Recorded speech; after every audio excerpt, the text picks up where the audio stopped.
Hormat daripada Senalang.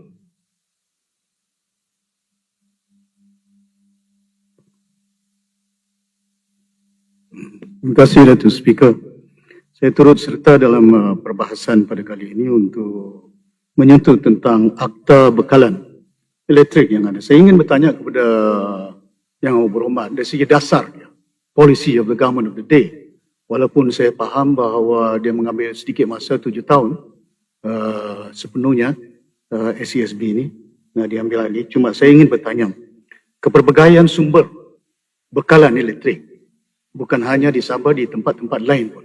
Apakah dasar kerajaan yang ada pada hari ini bila dah kita luluskan rang undang-undang ini tentang penggunaan bekalan elektrik daripada IPP? Adakah pihak kerajaan ataupun IKOS akan mengambil satu langkah di mana menghentikan tidak akan ada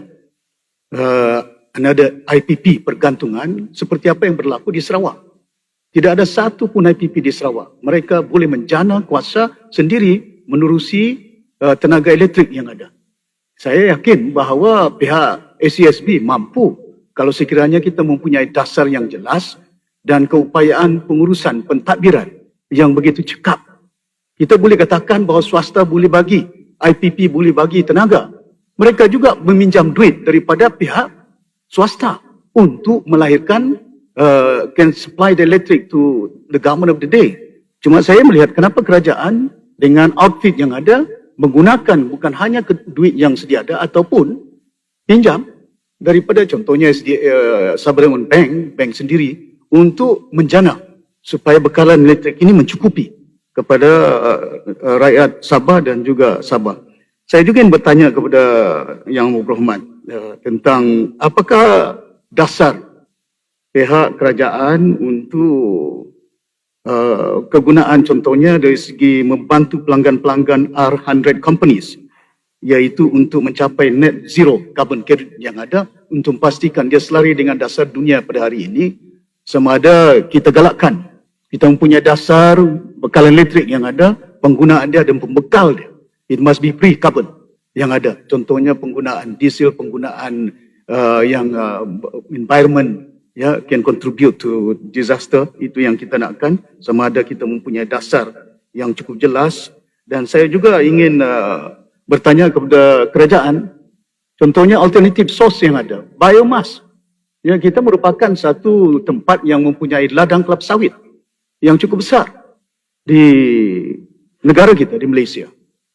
Setakat ini cuma very minimal saja. Saya ingat di Tawau contohnya, di Sendak, di Ladatu, ladang-ladang yang begitu besar.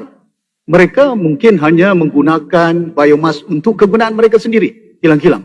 Adakah pihak kerajaan di bawah IKOS yang ada mempunyai dasar supaya this is another green teknologi yang ada, biomas, untuk memastikan supaya kegunaannya dapat kita tingkatkan dan mengurangkan kegunaan IPP yang ada. Dan saya juga ingin bertanya kepada Yang Berhormat tentang non-renewable energy yang ada.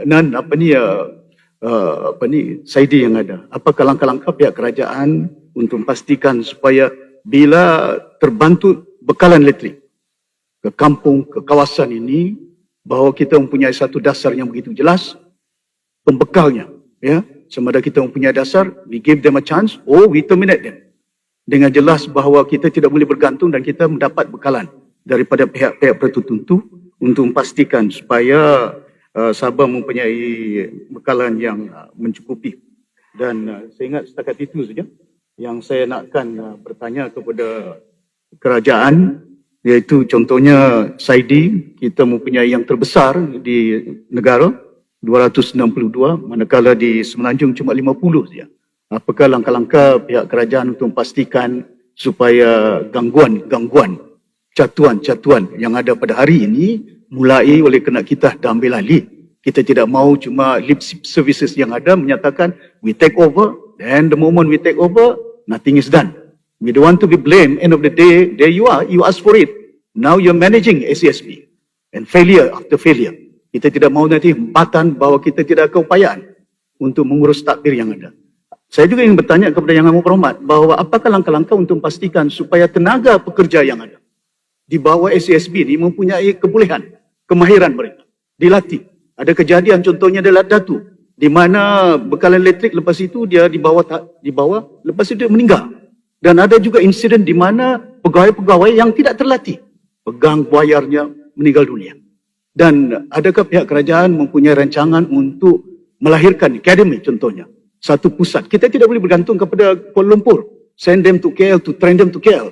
Adakah pihak kerajaan melahirkan satu badan khusus di Sabah untuk melatih anak-anak kita mempunyai tenaga kemahiran dalam pembekalan elektrik, supaya jangan nanti besok mereka tidak tahu apa kesan dia, ya, apakah berlaku kepada diri mereka sendiri, keselamatan mereka. Kalau sekiranya sambungan elektrik yang ada, kadang-kadang ada juga bukan setakat pegawai yang menyambung, terkadang itu sambungan yang tidak begitu baik, rumah boleh terbakar, ya.